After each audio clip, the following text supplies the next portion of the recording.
Before we knew that Bishop Zinkula would be our commencement speaker, he was also to be the homilist for this commencement Mass, as is our custom here. So you may have noticed that in your worship aids. But given that we will get to hear from him a little bit later today, we thought we would lighten his load at least a little bit, and so I'm afraid you're stuck with me this morning. It was not you who chose me, but I who chose you and appointed you to go and bear fruit that will remain.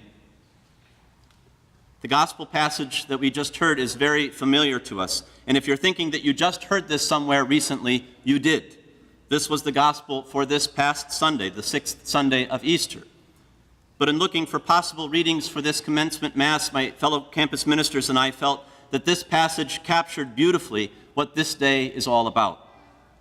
Also, if repetition is indeed the mother of all learning, then it doesn't hurt a bit for us to hear it again.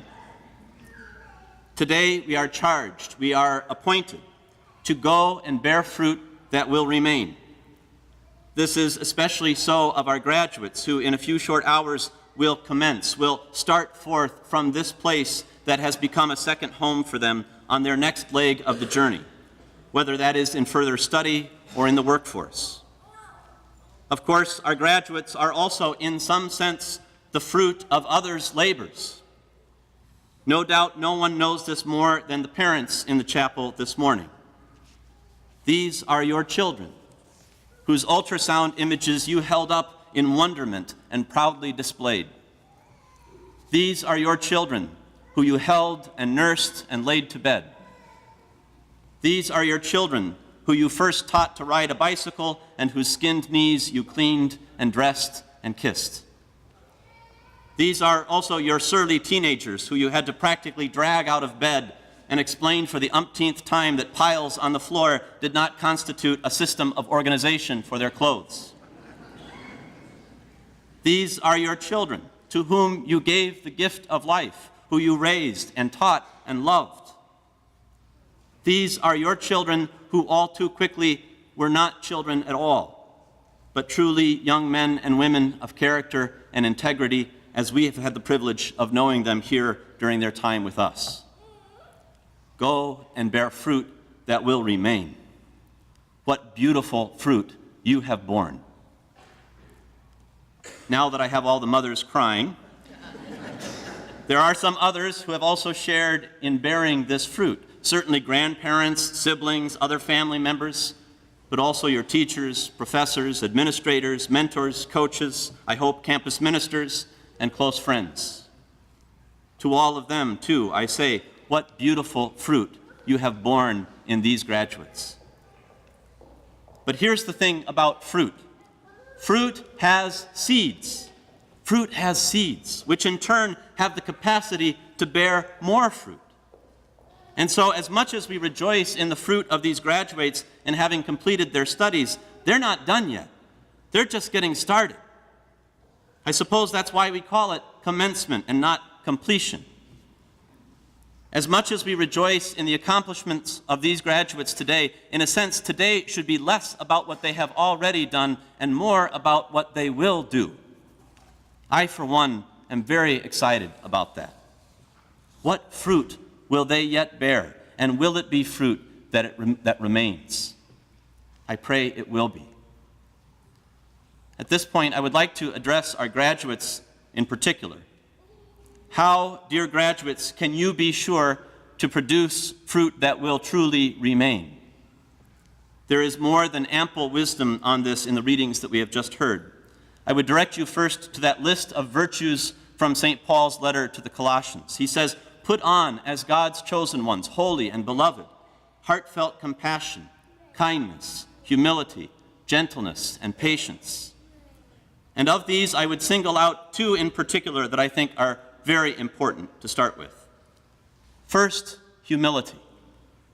This is perhaps the most misunderstood virtue in our times, but it is the foundation of all other virtue. It is the garden, if you will, in which all of the other virtues grow.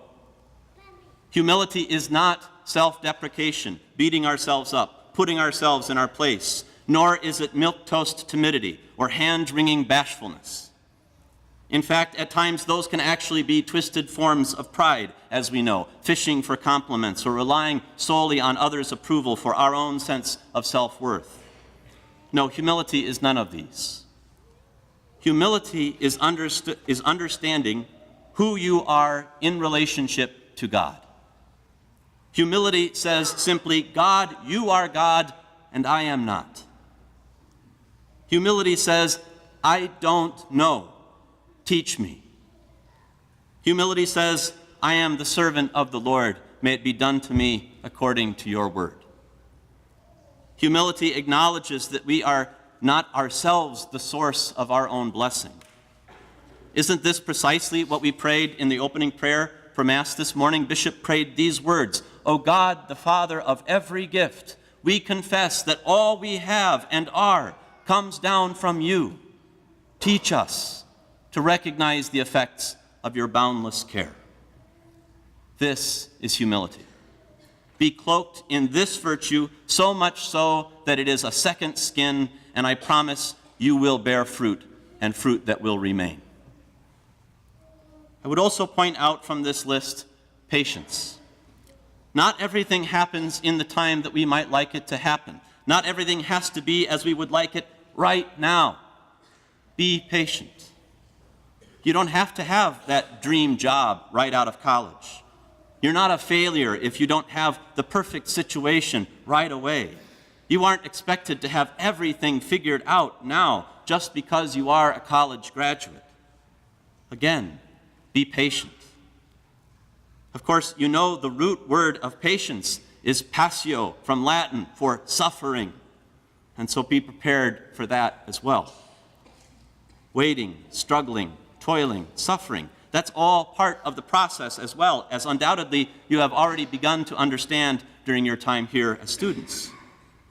This passio, this suffering, need not be in vain. In fact, it's only wasted if you waste it. Place it on the altar. Unite it to the perfect passio, the perfect suffering of Christ crucified, and it will bear fruit in time and in eternity, I promise. Last, but certainly not least, from this list from St. Paul, we have to give special place to love. He says, over all of these other virtues, put on love. That is the bond of perfection. And this is no mere emotional love over which we have no control.